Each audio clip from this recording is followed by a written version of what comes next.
ایک نہ ایک دن پیش ہوگا تو فنا کے سامنے،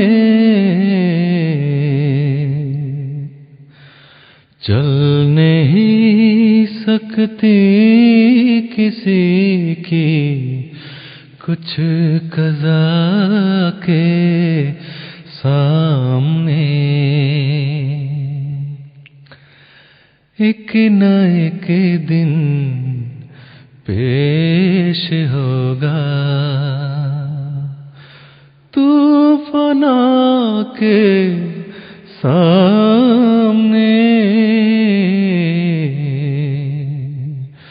چل نہیں۔ السلام علیکم ورحمۃ اللہ وبرکاتہ۔ سبحان اللہ وبحمدہ، سبحان اللہ العظیم۔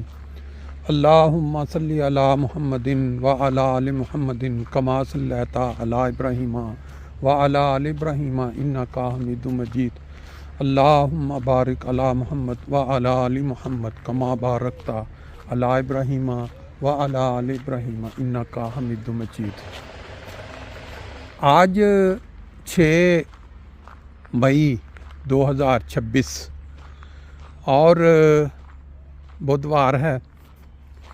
آپ کے ساتھ اکثر و بیشتر میں دنیاوی خبریں بھی شیئر کیا کرتا ہوں، اور جرمنی میں یا کسی اور جگہ پہ جب کوئی افسوسناک واقعہ ہو جائے یا دکھ بھری کوئی خبر ہو، وہ بھی میں صرف اس لیے شیئر کر دیا کرتا ہوں کہ انسان جب کسی دکھ بھرے ماحول کو دیکھتا ہے یا خبر سنتا ہے تو اس کے اوپر کچھ نہ کچھ سوچنے کی جو سمجھنے کی سکت وہ بڑی ہوتی ہے۔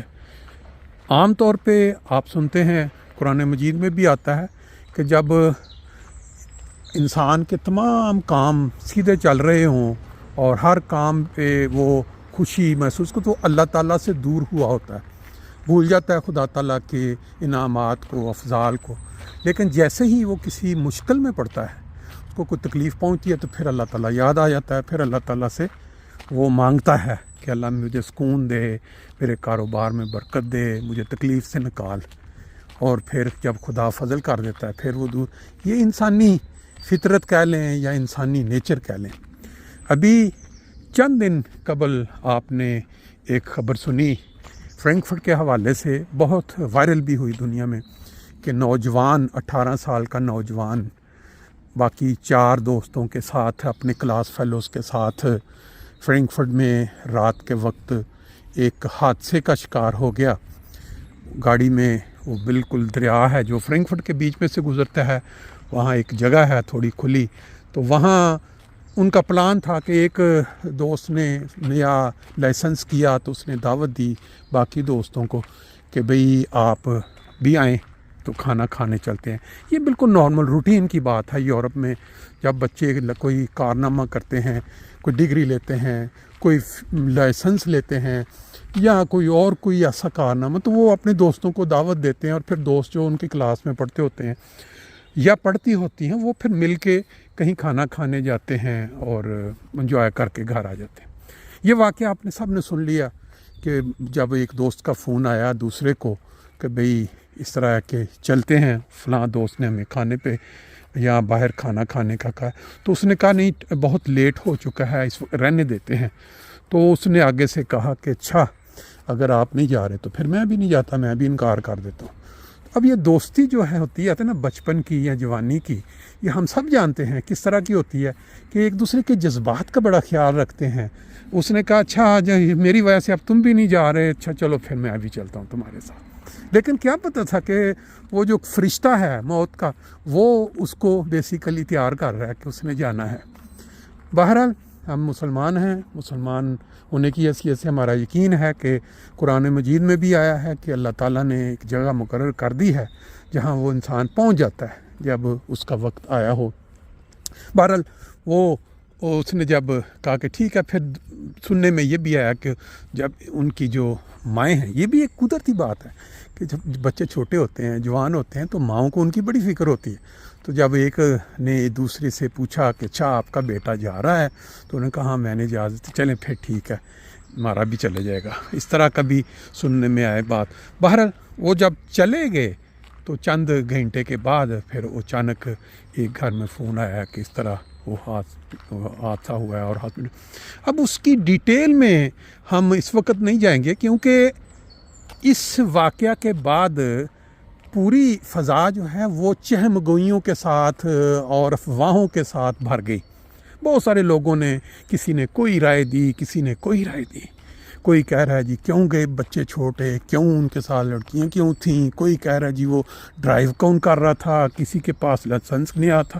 یہ اتنی مختلف قسم کی افواہیں اور چہم گوئیاں پھیلیں جس کی وجہ سے جن کا پیارا بیٹا اس دنیا سے چلا گیا، ان سے جدا ہو گیا، ان کو کتنی تکلیف پہنچی ہوگی. جیسے جیسے کوئی بات ان تک پہنچتی ہوگی ان کو زخم ان کے ہرے ہوتے ہوں گے. دوبارہ بات کہنے کا مقصد یہ تھا کہ جب بھی کوئی اس طرح کا واقعہ ہو جائے، اگر کوئی تکلیف کسی کو پہنچی ہے خدا کی تقدیر کے تحت، تو جو لوگ سنتے ہیں اس کو جب تک ایک فائنل رپورٹ نہیں آ جاتی، جو ادارے ہیں خاص طور پہ جب مثال کے طور پہ کوئی واقعہ ہو گیا، کسی کی وفات ہو گئی ہے، تو تھوڑا انتظار کر لیں، ویٹ کر لیں. جب جنازہ ہو جاتا ہے، تدفین ہو جاتی ہے، اس وقت تک فیملی بڑی تکلیف میں ہوتی ہے. آپ جن لوگوں کے اوپر یہ گزر چکی ہے وہ جانتے ہیں، اور جن کے اوپر نہیں گزری وہ چہم گوئیاں اور افواہیں اور باتیں فون کر کے کریدنا اور پھر خبریں لینی، اور میرا ذاتی خیال ہے کہ یہ مناسب نہیں ہے. جب بھی کوئی واقعہ ہو، فیملی تکلیف میں ہے، صرف اس کے لیے دعا کریں، اس کے پاس جا کے بیٹھیں، ان کی ڈھارس بدھائیں. آپ کو پتہ ہے کہ نبی کریم صلی اللہ علیہ وسلم کے 3 بیٹے، ایک بیٹا جو قاسم ابن محمد، وہ 2 سال کی عمر میں وفات پا گیا. پھر اس کے بعد دوسرا بیٹا اس کا نام غالباً عبداللہ، وہ 18 ماہ کی عمر میں، غالباً 17-18 ماہ کی عمر میں اس کی وفات ہو گئی. پھر تیسرا بیٹا ابراہیم، وہ بھی تقریباً میرا خیال ہے کہ 17 دوسرا تو میرا خیال چھوٹا تھا، ابھی چند مہینے کا تھا، تیسرا پھر 17-18 ماہ کی عمر میں. تو کیا اس وقت نبی کریم صلی اللہ علیہ وسلم پہ بیت رہی ہوگی جن کے بچے یا بیٹے بالکل کم عمری میں وفات پا گئے. تو صحابہ نے پوچھا کہ جب وہ بیٹا سب سے جو آخری ابراہیم آپ کی گود میں سسکیاں، یعنی آخری وقت میں وہ جدا ہو رہا تھا، نبی کریم صلی اللہ علیہ وسلم کی آنکھوں سے آنسو جاری ہوئے، تو صحابہ نے پوچھا کہ یا رسول اللہ آپ بھی رو رہے ہیں؟ تو آپ نے فرمایا کہ اللہ تعالیٰ کی جو رضا ہے اس کے اوپر آنسو آنا یا تکلیف محسوس کرنا انسانی نیچر ہے. کوئی ایسا کام نہ کریں جس میں خدا تعالیٰ کی ناراضگی شامل ہو. تو یہ مواقع ایسے ہوتے ہیں جس پہ دنیا میں جب بھی کوئی ایسا موقع کسی پہ آئے تو وہ ایک ہوتی نیچرل ڈیتھ، بیمار ہوا فوت ہو گیا، ایک ہوتا ہے حادثہ. جیسے یہ حادثہ ہوا کہ اس کے اوپر چہم گوئیاں، کون چلا رہا تھا، کیوں چلا رہا تھا، اس وقت کیا لینے گئے تھے باہر، یہ وہ باتیں ہیں جب جو تکلیف دہ ہوتی ہیں. جب واقعہ گزر گیا، رپورٹ آ گئی ساری حتمی، اور پھر وفات کے بعد تدفین بھی ہو گئی، پھر وہ ایک اور بات ہے کہ ایک مصدقہ رپورٹ ہے کہ کیا ہوا تھا. آپ کے سامنے یہ سارے جو مناظر ہیں یہ ان لوگوں کے ہیں جو کئی سال پہلے اس دنیا میں اپنا اپنا کردار ادا کر کے جا چکے. ان کے پیچھے رہ جانے والے آتے ہیں کبھی کبھی، ان کے قبروں پہ دعا کر رہے ہوں گے، لائٹیں رکھیں گے، پھول رکھیں گے.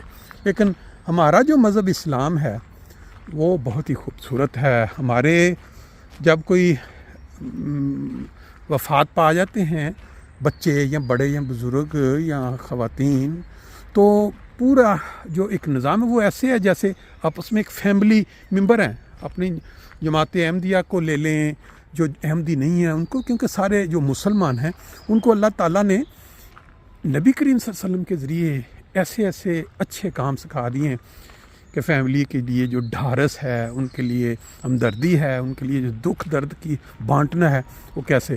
لیکن یہ جو کام ہے یہ دکھ درد بانٹنا نہیں ہے، یہ ان کے لیے تکلیف کا باعث ہے کہ افواہیں اور چہم گوئیاں کر کے پھر. بہرحال یہ ایک چیز تھی ضمنی، میں نے اس کا ذکر کر دیا. بات کرنے کا مقصد یہ تھا کہ جو جوان جو ہمارے گھر سے تھوڑے فاصلے پہ جس کی رہائش ہے، اس کی نماز جنازہ جو ہے اب، کیونکہ جرمنی قانون کے مطابق جب کوئی حادثہ ہوتا ہے تو یہاں کے ادارے کافی زیادہ ٹائم لیتے ہیں تحقیق کرنے پہ، کہ اس کی باڈی کو بس دیکھتے ہیں کہ جو بھی ان کے ادارے وہ پھر ایک کے بعد دوسرا. تو اب انہوں نے اس کو اجازت دی. تو اس اتوار کو، یہ جو اتوار آ رہی ہے، عصر کی نماز پہ اس کی نماز جنازہ ہوگی بیت الصبوح میں 5:30 بجے، اور پھر اگے منڈے والے دن صبح 8:30 بجے جو ہاؤپٹ فریڈ ہوف ہے یہاں فرینکفرٹ میں ایکنہائم میں، یہودیوں کا جہاں یہودی فریڈ ہوف اس کے ساتھ ہے ہاؤپٹ فریڈ ہوف بہت بڑا، وہاں 8:30 بجے تدفین ہوگی. تو جو دوست پہنچ سکتے ہیں اس غم کے عالم میں اپنا ثواب کمانے کے لیے، وہ یہاں آ سکتے ہیں اور وہ جنازے میں بھی شامل ہو سکتے ہیں، تدفین میں بھی شامل. تو اللہ تعالیٰ کے نبی نے بہت بڑا اس کا اجر جو ہے وہ بیان کیا ہے. تو یہ میں اصل میں اطلاع دینا چاہتا تھا، اور ساتھ یہ ذکر کرنا چاہتا تھا کہ ایسے مواقعوں پہ کوشش کرنی چاہیے کہ فیملی کے لیے کوئی ایسی بات جو ادھر ادھر سے سن کے تکلیف کا باعث ہو اس سے اجتناب کیا جائے. دوسرا جوان جو ساتھ شامل تھا انشاءاللہ اس کے ساتھ ملاقات بھی کریں گے. اس کو اللہ تعالیٰ نے یہ موقع دیا کہ اس نے 2 بندوں کی جان بچائی، ایک جو ساتھ ان کے اسٹوڈنٹ تھی اور ایک دوسرا لڑکا، اور ایک جو ہے وہ کوما کی حالت میں ہے. اللہ تعالیٰ معجزتاً اس کی زندگی بچا دے. باقی انشاءاللہ تعالیٰ پھر آپ کو نماز جنازہ اور تدفین کے مراحل ساتھ شامل کریں گے.